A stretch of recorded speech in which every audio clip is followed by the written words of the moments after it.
praises to Yahweh, by Hashem Yahushua, by Hashem Rakakadash. Double honors to the apostles and elders of the great millstone. Salutation to all the brothers and the few sisters out there.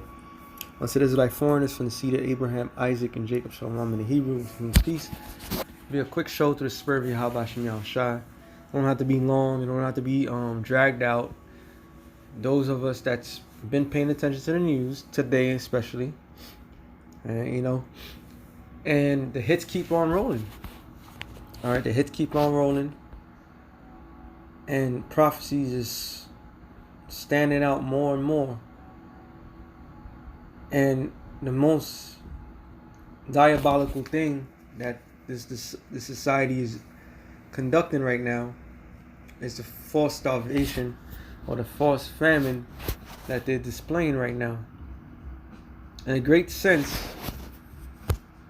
this man is living up to his title. All right. So kudos to you, Esau, the so-called white man. You are truly living to your devilish title.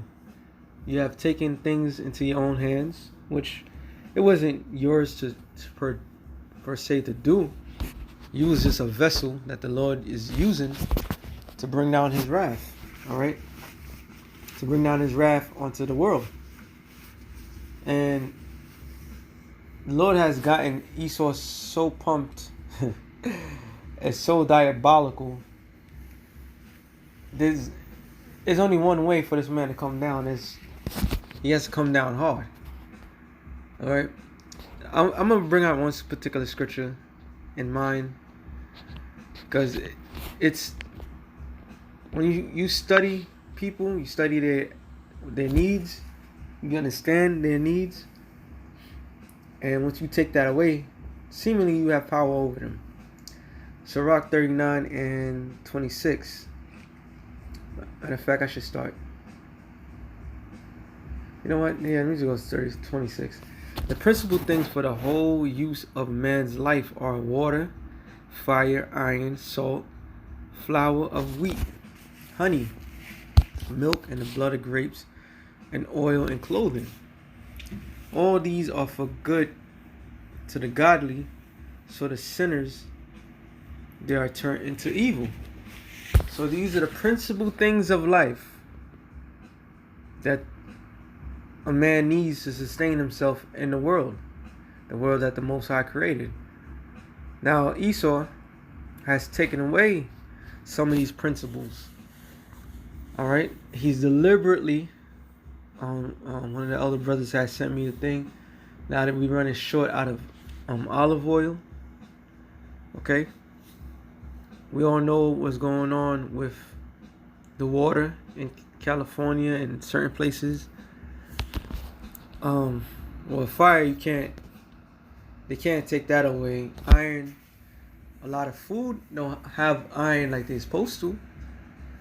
All right, flour of wheat, well, the whole Ukraine thing. Esau has literally deliberately removed one factor, allowed one area to display all foods throughout the whole world. And now that particular place so happens to be at war. Honey, well, bees make honey. All right. And we have a shortage of honey. We have a shortage of bees, which means we have a shortage of honey. And the things that honey provides, the vitamins that's necessary for us, once again, will be lacking. Milk, well, obviously the cattle is being slaughtered, being poisoned, okay, in the blood of grape, which you go for juice or wine. All right. Of course, I talk about oil and clothing. So Esau has diabolically removed all these substances from man. Is it a thing right now? No. In the long run, he has taken away all these things, showing that he is the devil that the Bible speaks of. He wants to get everybody into that place where they need him for everything. Matter of fact, real quick, Deuteronomy 28 and 48. It says, therefore shalt thou serve thine enemies, which the Lord shall send against thee, in hunger. So who has all these factories, or who has cattle, all right, that the factories must slaughter to bring out food for everybody? That would be Esau, right? The farmers. Even now you have farmers complaining. Telling people is more than stick your head out the dirt. Is about to get real, right? It says, in the thirst, which we establish, which is water. Now, the water is being contaminated. Also, the water is going to be a lack of getting water. And the nakedness, clothing. And a want of all things. So if you want it in this society to do anything, you have to go to him. So this particular curse now has been put on everybody as well. So it was a thing with blacks, Latinos, and Native Americans who were the biblical Israelites. All right, according to their fathers, this had been affecting us. I say you don't have your own clothing line, let alone not even your own clothing line. You don't have your own silk. You don't have your own linen factories. You don't have your own polyester factories. All right, you don't have none of that. You don't have those resources. But now Esau has taken in his way, in his power, to put this upon everyone. Welcome to the New World Order. All right. This scripture is now applying to everyone. He shall put a yoke of iron upon thy neck until that shall be destroyed. And right now, the Lord used Esau as his whipping stick to punish his people. Now, this devil is about to punish the world. All right, he's about to punish the world because Esau has gotten everybody right where he wants everybody. Okay, right where you want everybody.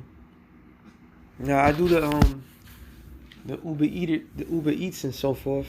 So far, it is what it is. The Lord makes things happen, but the lack of orders is really effective, and that messes with my money, and that messes with everything else. But the average American, for the most part, has been living a decadent lifestyle, where all they know is eat, go. That's how you have a whole bunch of shows, top chefs, and they got kids as chefs and so forth, because the American people are accustomed living a decadent lifestyle. Well, that decadent lifestyle is no longer suited for this land, and Esau is going to force people to alternate their living. All right. Matter of fact, real quick, Revelations 18:7 says, "How much she have glorified herself." Talking about what? America. And it's talking about the scripture. Talking about Babylon the Great. It's talking about America. All right. She has glorified herself. The beacon of light. The world will not function without America. There'll be so many starving people in the world. Yet there's always starving people. I believe America has the largest corn. They give the most corn in the world. I could look it up. Matter of fact, let me look that up. I think American corn production. Is it corn production? I'm looking for.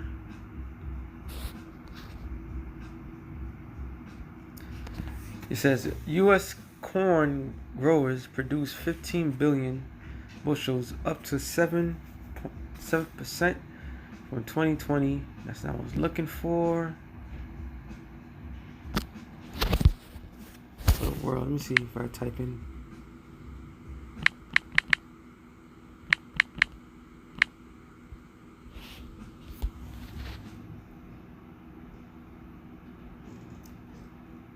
Yep, this is it. It says in 2021/2022, worldwide corn production came to around 1.2 billion metric tons.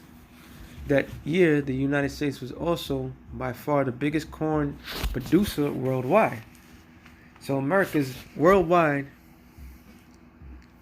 giving out corn. Going back to Joseph in Egypt. Egypt got powerful and strong because Joseph interpreted the dream that the Pharaoh had, and they stored up corn.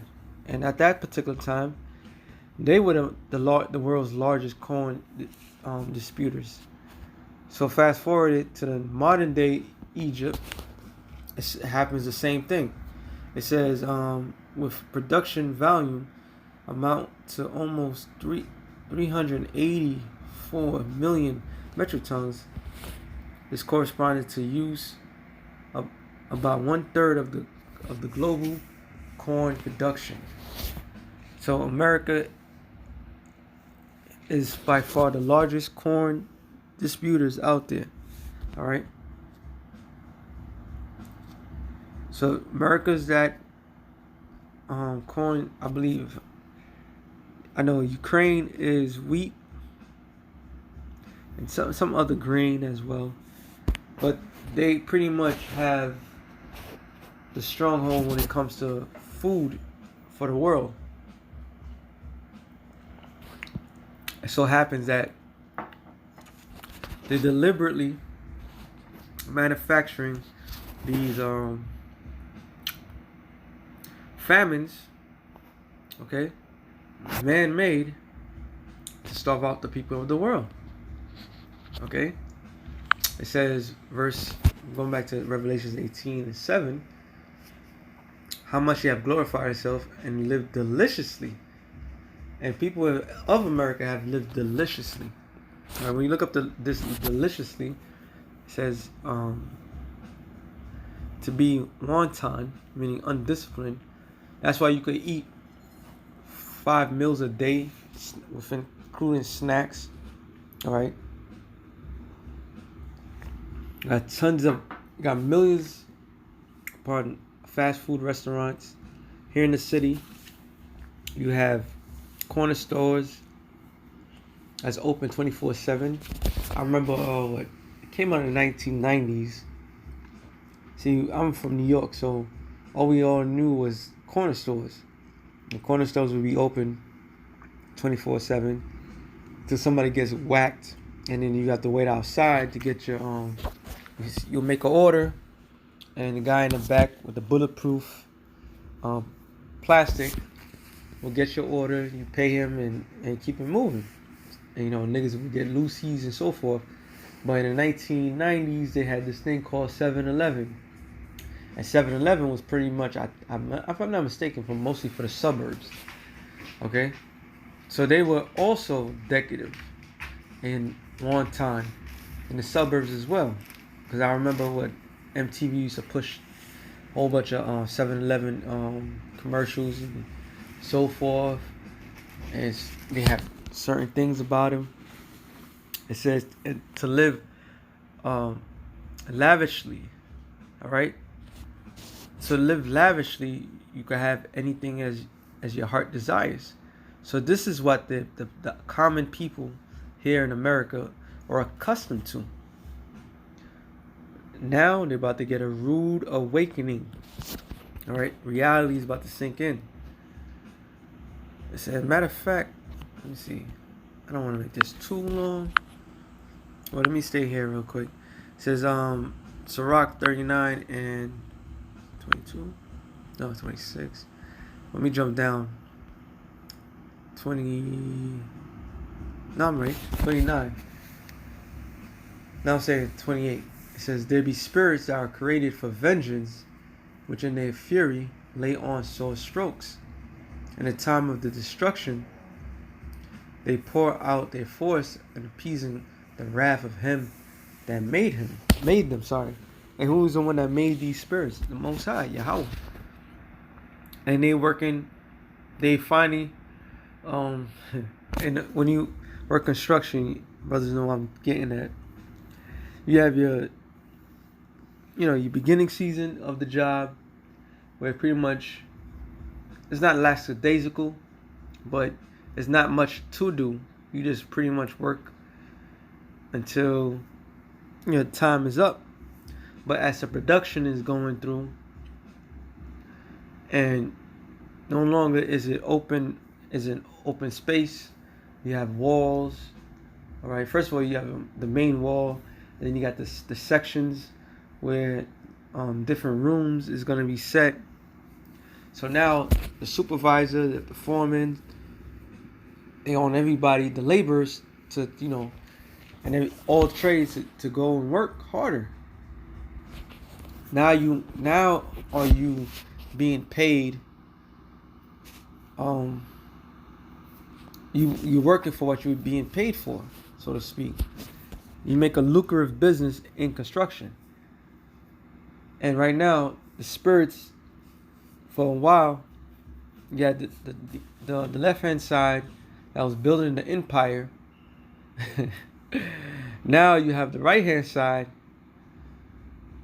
Now they going OT. Now they living up to their titles. They living up to their job description, so to speak.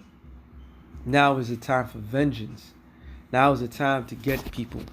And one of the main things to get people by is which I'm going to read. It says fire, hell, which we've been seeing a lot of fires, a lot of factories are being burnt. The Abu says 97 factories, not even a whole year. These plants are being burnt down. It's almost 100. Okay, you got hell, and the main topic is famine. All right, famine. There's an actual spirit out there. There's an actual angel that commands famine. Okay, and it's in the book of Revelations, he's also known as the Black Horse. Okay, that's an actual spirit. So you have a spirit out there that's gonna make people starve. All right, that's gonna go out there have people starve to death because people are accustomed to living a certain lifestyle. Let me get this real quick. Lamentations 4.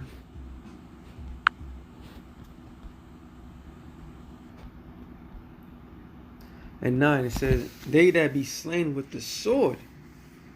All right, so people that's getting shot, people that's being put to death by any means necessary. Okay, they might get stabbed by a knife, they might get hit by an iron board. I'm just throwing things, brick, whatever. It's quick and easy, so to speak. It may be painful, but they're better. That's what the scripture's saying. They that be slain with the sword are better than they that be slain with hunger. All right? So this is not an extraordinary death.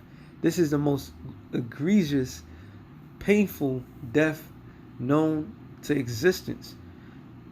Now, if people are accustomed of fasting, which if you're accustomed to fasting no matter what, when it's time for you to starve, you're going to starve.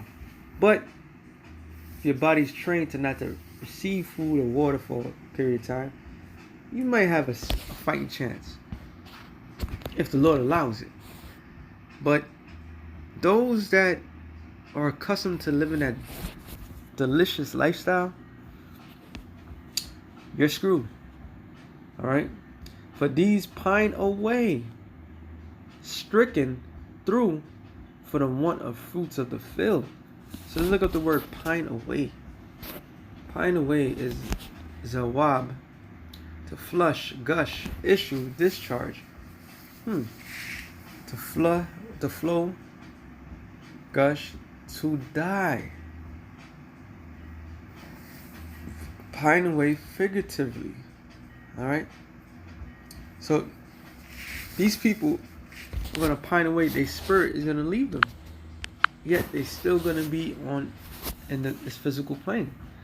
So this is the most egregious thing that the Lord can do. And guess what? He will do it. He promised that he will do it. All right. And there's a reward for doing what we've been doing for all this time. And there's another reward for those that decide they want to live a certain lifestyle. They're screwed. And that's what is very important, especially the Lord's Prayer, to understand that all we need is our daily bread. But Esau has gotten to the point where our daily bread is going to be taken away from us. But yet, we'll still be fine, according to the scriptures. All right? We have nothing to worry about. If you're part of the elect, you have nothing to worry about. If you're not part of the elect, you're screwed. Job 5 and it's 20. It says, in famine. So famine is a powerful thing. There's plenty of scriptures of certain events that take place in history of Israel when famines took place. Okay? And it's the most egregious form of death that could ever be established. It says, in famine shall he redeem thee from death.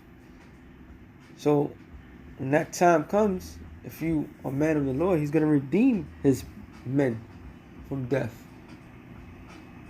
You're going to escape death. Because what? The Lord is going to feed his elect.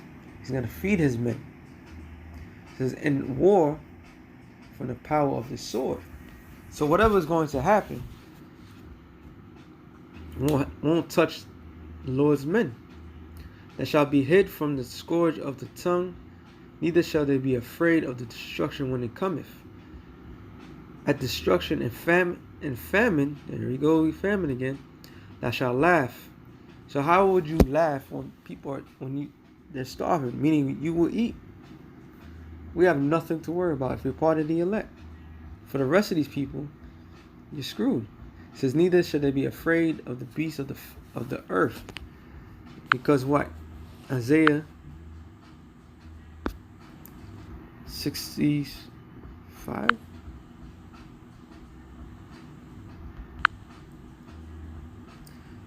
To the point.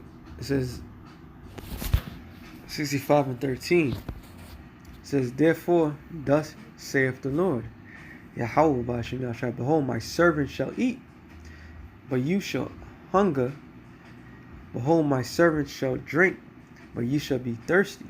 Behold, my servant shall rejoice, but ye shall be ashamed. So, just like how the Lord put a difference between the Egyptians and the nation of Israel, while the Egyptians was being suffering, dying scrutiny, evil deaths. All right, the children of Israel was in the light. They was all right. Well, now it's about to change. 2/3 of the nation of Israel are going to starve to death. And it's clear. It's clear. We could clearly see. Okay? So the question, how we going to eat, don't worry about it. The principal things is not going to be taken away from the things, like the scripture says. These are for the godly. It's good for the godly, these principal things. But for the wicked, they're evil. Because once Esau remove these things from these people, they'll, hey, matter of fact, this popped in my head. Oh, this brother's up late. It says Job 2 and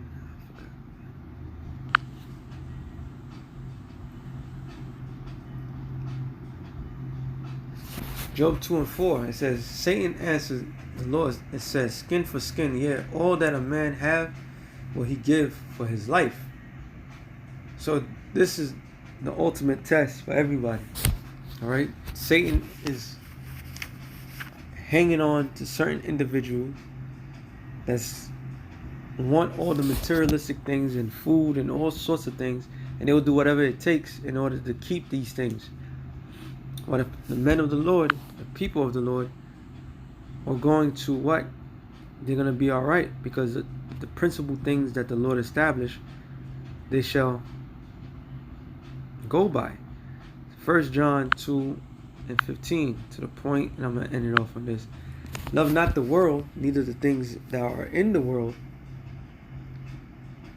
Because it says, if a man love the world, the love of the Father is not in him. So this whole time when the Lord was having us removing ourselves from the things of this world, He was preparing us. He was being prepared. All right? Prepared for what? When these things be taken away, that would be all right. When you look up the word world, it's talking about cosmos in this particular verse, which meaning what? Things of our society. Which cosmos in certain